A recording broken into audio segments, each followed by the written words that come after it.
The human voice. It's the instrument we all play. It's the most powerful sound in the world, probably. It's the only one that can start a war or say, I love you. And yet many people have the experience that when they speak, people don't listen to them. Why is that?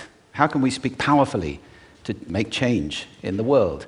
What I'd like to suggest, there are a number of habits that we need to move away from. I've assembled for your pleasure here 7 deadly sins of speaking.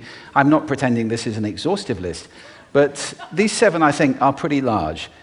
Habits that we can all fall into. First, gossip.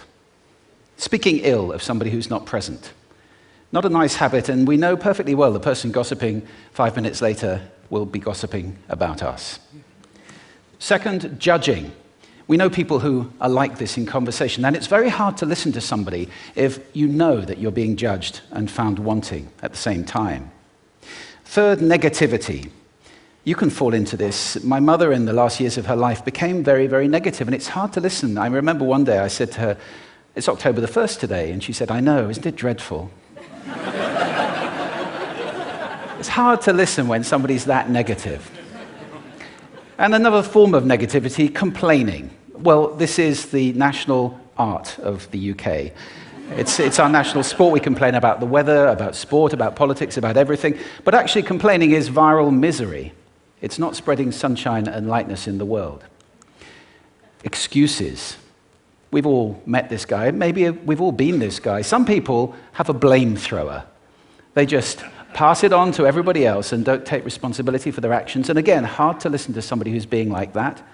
Penultimate, the 6th of the 7, embroidery, exaggeration.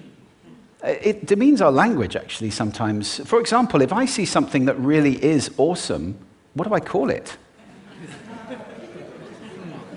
And then, of course, this exaggeration becomes lying, out and out lying, and we don't want to listen to people we know are lying to us. And finally, dogmatism. The confusion of facts with opinions. When those two things get conflated, you're listening into the wind. You know, somebody is bombarding you with their opinions as if they were true. It's difficult to listen to that. So here they are, 7 deadly sins of speaking. These are things I think we need to avoid. But is there a positive way to think about this? Yes, there is. I'd like to suggest that there are 4 really powerful cornerstones, foundations, that we can stand on if we want our speech to be powerful and to make change in the world. Fortunately, these things spell a word. The word is hail, and it has a great definition as well. I'm not talking about the stuff that falls from the sky and hits you on the head.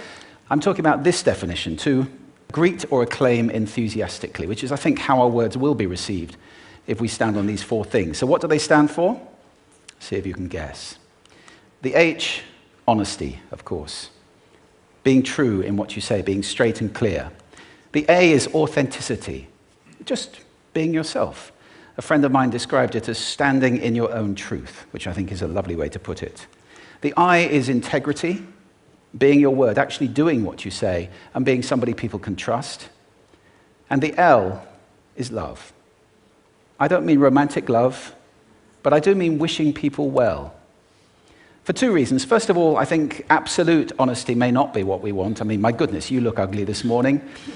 Perhaps that's not necessary.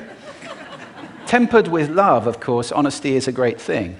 But also, if you're really wishing somebody well, it's very hard to judge them at the same time. I'm not even sure you can do those 2 things simultaneously. So, hail. Also, now that's what you say, and it's like the old song, it is what you say, it's also the way that you say it. You have an amazing toolbox. This instrument is incredible, and yet this is a toolbox that very few people have ever opened. I'd like to have a little rummage in there with you now, and just pull a few tools out that you might like to take away and play with, which will increase the power of your speaking. Register, for example. Now, falsetto register may not be very useful most of the time, but there's a register in between. I'm not going to get very technical about this for any of you who are voice coaches. You can locate your voice, however. So if I talk up here in my nose, you can hear the difference. If I go down here in my throat, which is where most of us speak from most of the time, but if you want weight, you need to go down here to the chest. You hear the difference? We vote for politicians with lower voices. It's true, because we associate depth with power and with authority. That's register. And we have timbre. It's the way your voice feels. Again, the research shows that we prefer voices which are rich, smooth, warm, like hot chocolate.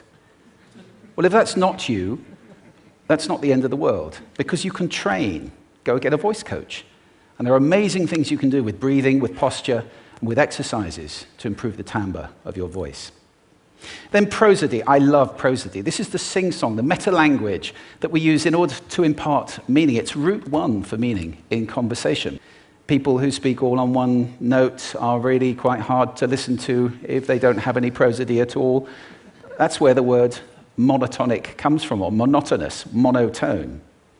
Also, we have repetitive prosody now coming in, where every sentence ends as if it were a question, when it's actually not a question, it's a statement.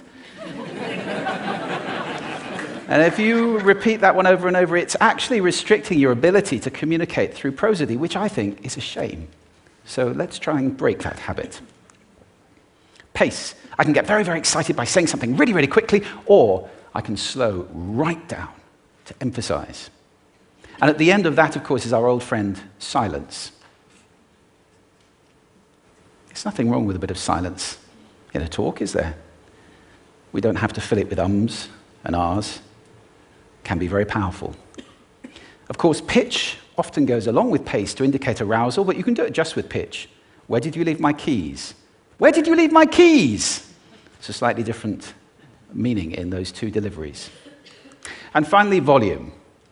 I can get really excited by using volume, sorry about that if I startled anybody, or I can have you really pay attention by getting very quiet.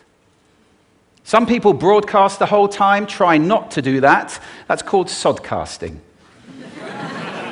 Imposing your sound on people around you carelessly and inconsiderately. Not nice.